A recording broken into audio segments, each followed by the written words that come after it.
कूड़े का ढेर और इस क्षेत्र के तमाम जितने भी गांव हैं, चाहे वो बवाना विधानसभा के हो, चाहे वो नरेला विधानसभा के हो, ये एक बहुत ही भारी जीवन को संकट में डालने वाला एक ऐसा प्लांट हमारे क्षेत्र में स्थापित किया जा रहा है। चाहे वो पूर्वत की सरकारें हो, चाहे वो पूर्वत के इस प्रकार के नियोजनकर्ता लोग हो, या एसी कमरे में बैठ के इस प्रकार की प्लानिंग करने वाले लोग हो, जो इस तरीके की समस्याओं को उत्पन्न करते हैं, इस तरीके के विचारों को अपने अंतःकरण में धारण कर कर गांव की संस्कृति को, गांव के इस खुश को नरक में डालने का काम करते हैं। ये आज उसी के शंखनाद के रूप में लगातार पिछले कुछ महीनों से चल रहे इस धरना स्थल पर आज अपने उस शब्दों के बाणों से, अपने कर्म के विचारों से सरकार को चैतन्यता के साथ, अपनी ध्वनि के साथ, अपने विचारों के साथ सरकार को जगाने का काम लगातार कर रहे हैं और उसमें सफलता भी हमें बारंबार मिलती जा रही है। हमारे भारत सरकार के पर्यावरण मंत्री हो, हमारे क्षेत्रीय सांसद हो और अभी चुने गए विधायक माननीय राजकर्ण खत्री जी हो, या अभी बने बवाना से विधायक और मंत्री रविंद्र इंद्राज सिंह हो, उन सभी के सम्मुख हमारी ये मांग, हमारे ये विचार और हमारे को नरक में ढकेलने के जो ये कुकृत्य किए जा रहे हैं, उसके बाद में उन सबको चैतन्यता के साथ, चेतावनी भरे लहजों के साथ सामंजस्य बनाकर आदरणीय मांगेराम जी और तमाम सन्नोट की सरदारी और तमाम मातृशक्ति अपनी आवाज लगातार पहुंचा रहे हैं। और उस पर मैं आपके सामने ये कह सकता हूं कि अभी लगभग एक सप्ताह पहले माननीय मांगेराम जी और तमाम सन्नोट और तमाम क्षेत्र के लोग माननीय सांसद जी से मिले थे और वहां पर एक विचार भी आया और इस विचार पर सांसद जी ने ये कहा कि आप निश्चिंत रहे, हम इस मामले को जल्दी से जल्दी शॉर्ट आउट कराने का काम करेंगे। और जिस तरीके से अब सरकार के ऊपर प्रेशर बन रहा है और नई सरकार के ऊपर प्रेशर बन रहा है, तो मैं मानता हूं कि हम निश्चित रूप से सफलता की तरफ बढ़ रहे हैं। अवरोध तो बहुत आते हैं, किसी भी प्रकार का कोई भी कार्यक्रम या किसी भी प्रकार की कोई भी योजना अगर सरकार थोपती है और वहां के क्षेत्रीय जनमानस उस बड़ी अडिगता के साथ और अंगद के पांव की तरह अपने पांव जमा देती है, तो कितनी भी बड़ी चुनौती क्यों ना हो, वो भी धराशायी हो जाती है। उसको धराशायी करने के लिए तुम जितने भी पास के गांव के लोगों की सरदारी है, वो सरकार के ऊपर लगभग लगातार प्रेशर बना रही है और निश्चित मान के चलो कि बहुत जल्दी हमें इसमें सफलता मिलेगी और सरकार इस प्रकार की योजना बनाकर इसको जल्दी से जल्दी निरस्त कर देगी।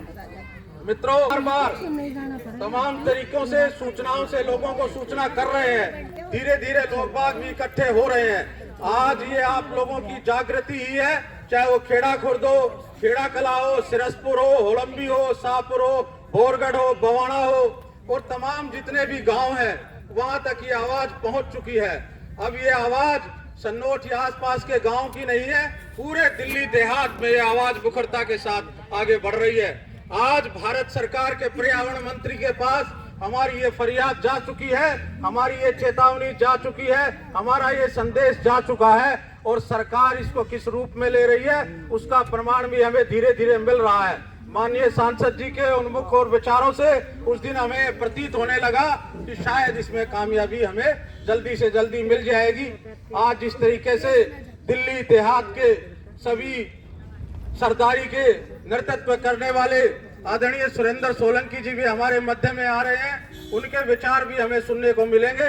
हमारे बीच में पूर्व प्रधानाचार्य और मेरे जैसे अनेकों छात्रों का जीवन निर्माण करने वाले आदरणीय प्रिंसिपल चौधरी जवाहर सिंह मान जी भी हमारे मध्य में बैठे हैं। ऐसे बहुत सारे लोग हैं जो इस विचार के साथ जुड़े हुए हैं और इस आपदा से मुक्ति दिलाकर, जैसे दिल्ली में से उससे मुक्ति दिला दी, तो आप जल्दी ये बांध के चलें कि हमारे सभी गांव के लोग उस धनुष बाण उठा लिया है हमने और उस प्रत्यंचा चढ़ाकर और वो तीर हमने परली तरफ करके अब छोड़ने की तैयारी कर दी है। निश्चित मान के चले कि ये कूड़ा जो यहाँ डालने की योजना जो बना रहे हैं ये पूर्वत की सरकार या जो भी लोग रहे, उनसे से ये उठकर ऐसे छूमंतर हो जाएगा जैसे गधे के सिर से सींग।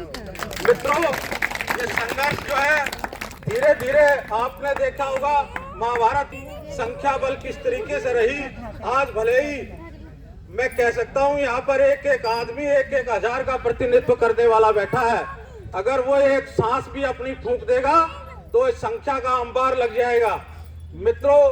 अभी धरना स्थल पर जो विभिन्न मूर्तियां और जो महनीय शक्ति बैठी हैं, वो अपने आप में श्री राम की सेना के एक एक वो अंगद, एक एक वो वीर हनुमान, एक एक वो ताकतवर लोग यहाँ पर बैठे हैं, जिनकी एक ही आवाज में एक ही पुकार में वो जनशक्ति और जन समूह उमड़कर सरकारें तो क्या सत्ता का भी परिवर्तन कर देती हैं। और जिस तरीके से आज यहाँ पर आप लोग धीरे धीरे जमा होकर और दिल्ली देहात के प्रधान माननीय सुरेंद्र सोलंकी जी के नेतृत्व में अपनी उनकी आवाज सुनने के लिए आतुर है, निश्चित रूप से मान लीजिए कि ये धरना स्थल जिस मजबूती के साथ आगे बढ़ रहा है, उस मजबूती के साथ आप ये मान के चले कि ये कूड़े का पहाड़ जो अभी वर्तमान में भी दिखाई दे रहा है, ये भी हटने वाला है। इन सभी के साथ मैं अपनी वाणी को विराम देता हूँ। भारत माता की जय, भारत माता की जय। संघर्ष करो, हम तुम्हारे साथ हैं। भारत माता की जय। अत्रे बहुत बहुत धन्यवाद उमेश भाई जी।